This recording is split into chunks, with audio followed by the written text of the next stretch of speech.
What's cooking, sapiens? I'm too tired or too sleepy to even talk to the camera right now. So I'm just gonna shut up and head downstairs to have suhoor.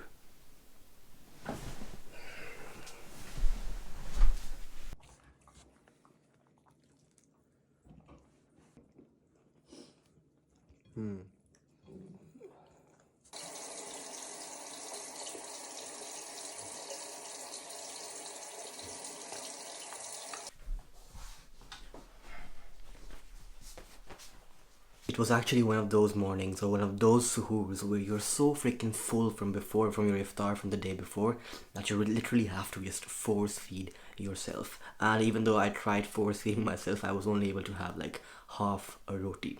Because more than that was just not tolerable. And I took and also tried to drink some water, but when your tummy is already so full, it's really hard to drink water as well, man. And why exactly was I this full from before? That's because I had iftar yesterday with the boys, and we had some really, heavy, rich Pakistani food. So yeah, I've been full since that and really, literally did not feel like eating anything right now. Anyway, so I have to be at the hospital at 12 tomorrow, which means I will leave at 11:15, and that also means that I don't have to wake up early tomorrow, and hence I can really get some nice freaking sleep.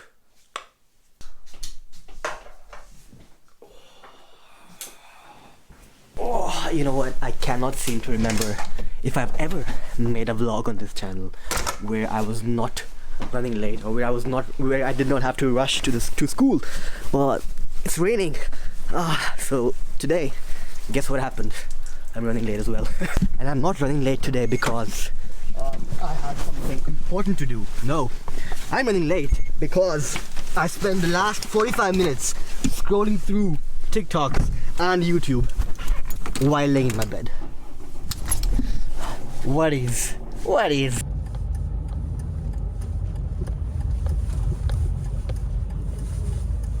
So you know it's gonna be a pretty lucky day when you reach the parking area and you can't find a single available spot to park your car. But the moment you reach the end of that parking area, there's this one car which drives out the exact moment you reach that spot, and boom, you just park your car, I guess. Anyway, luckily I've reached here on time, and now I've got to catch the tram to the university hospital.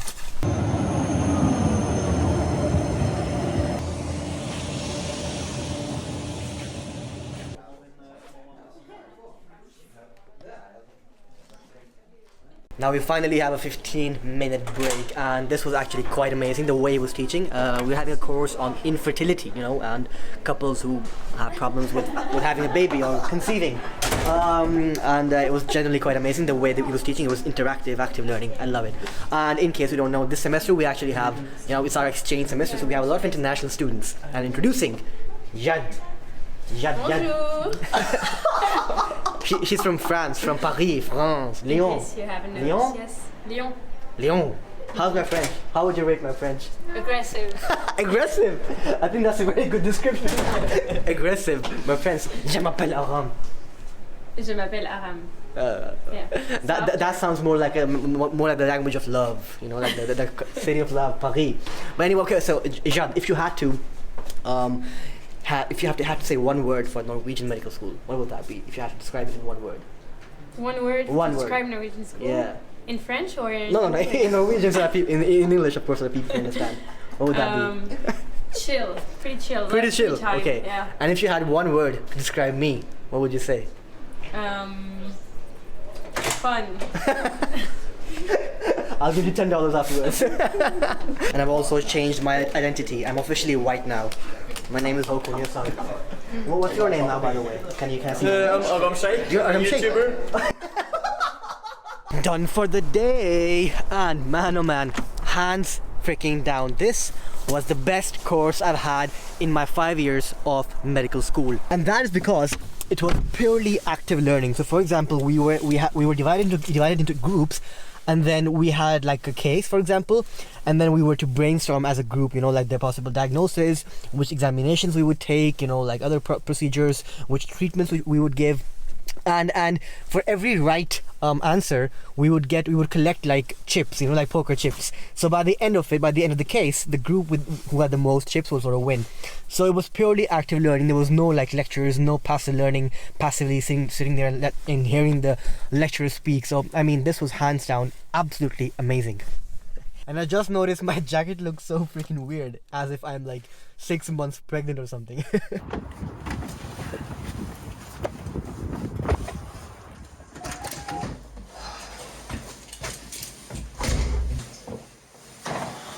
Okay, so I just got back home and it's 4 p.m. right now, and I've got to do my Zohar and Asr together because I couldn't pray Zohar at school.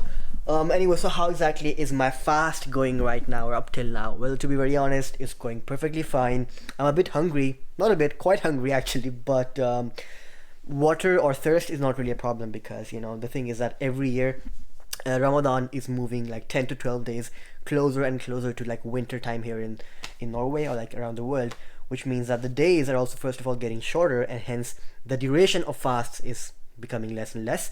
Because I still remember, like 3-4 years ago when Ramadan used to be in like summer vacations in like June, July, fast here in Norway in Oslo would be extremely long, up to like 20-21 hours. That was insane, man. And also when it was quite hot. But now it's moving closer and closer to winter time. The days are getting shorter and it's also cold outside, so thirst is never really a problem. Hunger is quite manageable because right now I think the fast here lasts for around 16 hours, which is quite decent. It's not that bad compared to like 4 or 5 years ago when it was around 20-21 hours. Right now I'm officially in my slump. It's 6 p.m. and there's still more than 2 hours to go to iftar, and my slump is basically when I'm tired, I'm feeling sort of fatigued, my energy levels are down, and I just want to grab some food and put that in my mouth. But no, obviously I won't do that because it's important to know why you fast, I mean, we humans, we need to understand really how others feel, because we are fasting only for 1 month, whereas there are people out there who are fasting every single day for their entire freaking lives, or for at least several years, So we need to like really learn how to tolerate hunger and also experience hunger and the desperation.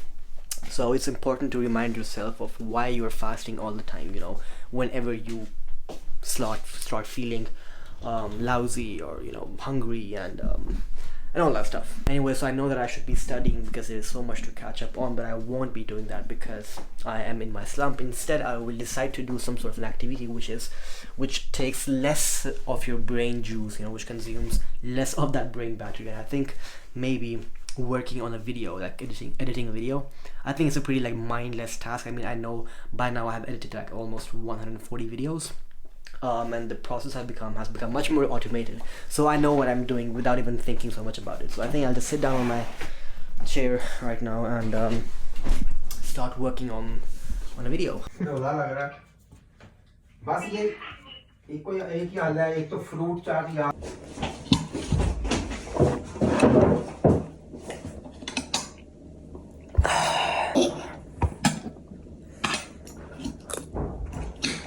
Yo fam, I've got a quick party hack for you guys. So if you want to get high without taking any drugs, just fast during Ramadan, and then when you open your fast, man, the next 60 minutes from that, you're gonna be pretty high. You're gonna be so freaking lazy from the food, from the calories. It's like it's basically a food high, or like a calorie high. You pretty much get high, man. At least I do.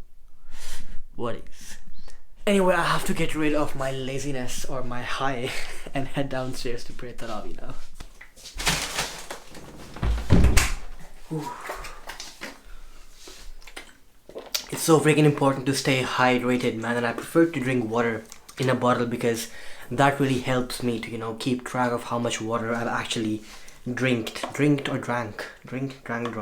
don't know. Anyway, that's it for today's vlog, man.